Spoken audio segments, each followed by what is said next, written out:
This is going to be the first evaluation of my final major project. Just go straight into it. Nothing more to discuss, no more umming.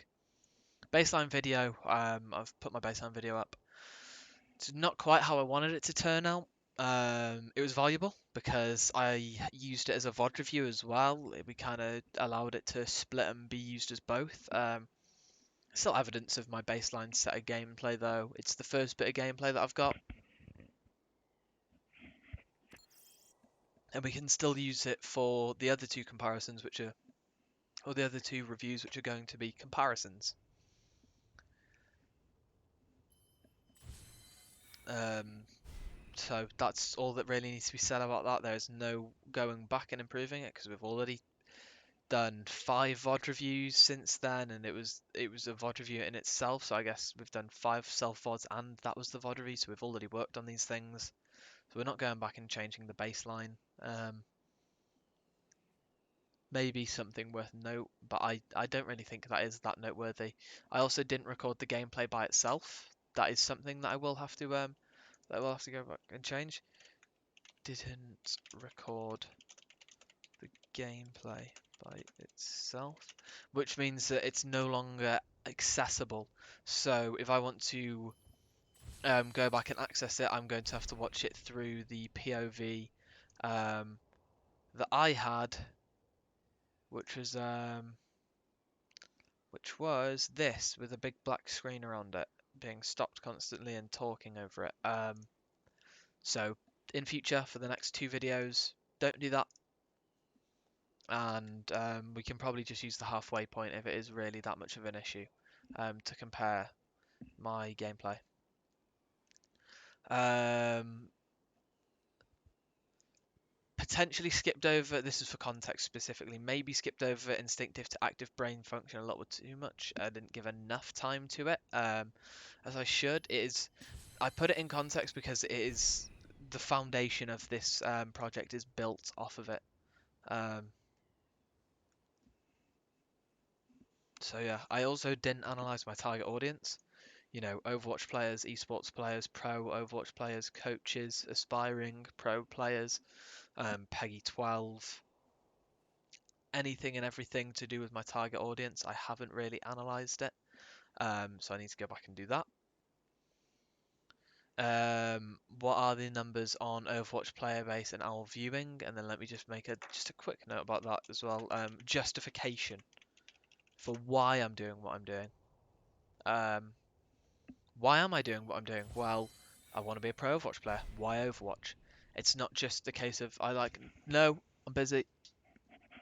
It's not just a case of um, I've lost my train of thought now. It's not just a case of I like Overwatch and it's the game that I want to play. It's also, is it a valuable option to be picking Overwatch? Well, the Overwatch player base has never been bigger since, well, maybe not never, but it's one of its biggest now because it's free to play, which gives it a much wider audience. Um, it's also at a very, very big period for pro viewing. We're going to be able to get more numbers on this when the Pro Am starts. The season is going to be starting later next month, but the unofficial restart of the season is today. At the time of recording this, it is going to be in about 3 hours and 10 minutes, which is really, really wonderful news because I'm very excited to watch it. Um, So justification, I need to really put this down in context. So what I'm going to do is I'm going to make a compilation of extensions, probably through the vlogs, and anything that I can think of adding to, I'll throw it in here. I'm going to highlight it or bold and italic the text and then go over it. Gameplay and practical skills plus some VOD reviews and stuff. Nothing really to go over there. It's there. Um, Actually, yeah, there is something to go over it. I didn't record the gameplay by itself. I should have recorded the baseline gameplay by itself. As already noted there. But the gameplay's there. Epic Pen Toolbar was not on display in my first two VODs because I'm an idiot. Already improved on that though. So it's not open. It should be open, but it isn't. If we go to practical skills though, the first two, you look on the right side, you can't see any sort of Epic Pen Toolbar, and then on this one and the next two that I'm going to be putting in here, there is an Epic Pen Toolbar. So I've already fixed that. I adapted the interviews to a form as it was less time consuming and allowed me to try reach more people. Not many results, but that's okay. It allows me to extend research into many things. It was a diverse form that still got the opinion of players who really matter, and that's all that matters. Even if the results are limited, they all seem to have very similar opinions on things. And I'd say, three top 500 players' opinions is more valuable than 20 opinions of random ranked players. We've now lowered the uh, completely useless information just down to all the most valuable information that we could possibly get, which is brilliant. I made a video discussing mental well-being and how to maintain it, with 3 cross-reference sources discussing specifics with esports, as well as doing a similar thing with physical training. Now, I will be going back and tying everything together before half term. I'm going to be making my training plan, which will be then implemented after half term, which gives me approximately like 5 weeks of having to do this training plan. We'll probably do a taster week, see how I feel after a full week of doing it, and then we'll go for a second week. And if I feel like it's becoming too much, we ease back. But yeah, that is, we'll be tying everything together.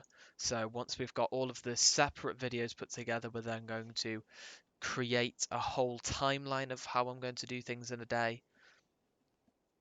And then, yeah, it's as simple as that. Difficult to find secondary research into the, pardon me, importance of scrims. But some simple primary research into it with a little secondary research should show usefulness. Plus OWL leaked codes. Should I analyze some OWL codes? I tried. Didn't go great. Should I watch other people's analysis of the OWL codes or analyze them with Mick? That's an option. We've also got some pro Overwatch gameplay being broadcast to everybody, and that is a lot more valuable than scrims, because scrims is where people sometimes try crazy things. And also we've been provided probably a total of, you know, like the very, very highest 10 hours of scrims. I don't think there's that many codes leaked. And the average team scrims about 8 hours a day. So we probably haven't even scratched the surface on how good teams are doing, and we don't even know the dates that these scrims were played. So for all we know, every scrim that's been leaked has been a day one scrim, and the analysis formed off of these scrims could be very, very slim. And again, maybe even like the most recent codes which got leaked, we could go back and then see that actually these teams who are playing the things that they have been playing, Seoul Dynasty and Hangzhou Spark, might actually be playing completely different things. And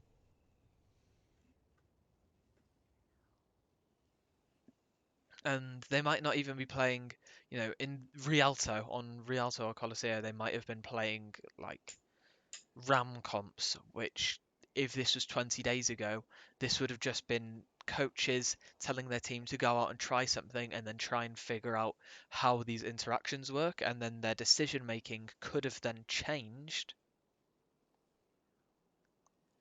And they might have then decided actually the better composition here is going to be the Winston Banana Rush comp, and they might have decided that actually that's what they're going to do. That's what they're going to go do. They're going to go practice the Banana Rush. And if this was 20 days ago, and we're basing everything that we know off of these scrims, that could be falsifying some level of information, or trying to synthesize information which we don't have the means to do so.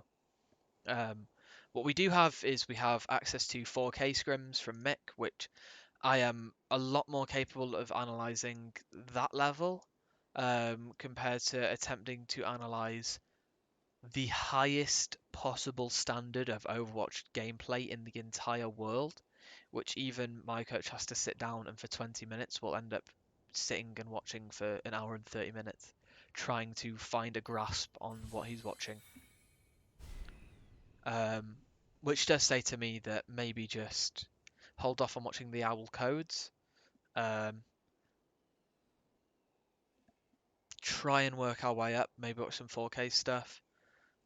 Maybe even go back and analyze my own scrims, and then from there we look at 4K, and then from there we maybe bump up to Overwatch League. But my understanding has to start somewhere, and I don't think we can start at the highest possible point because we're only going to end up going in circles. But that is vlog number 1.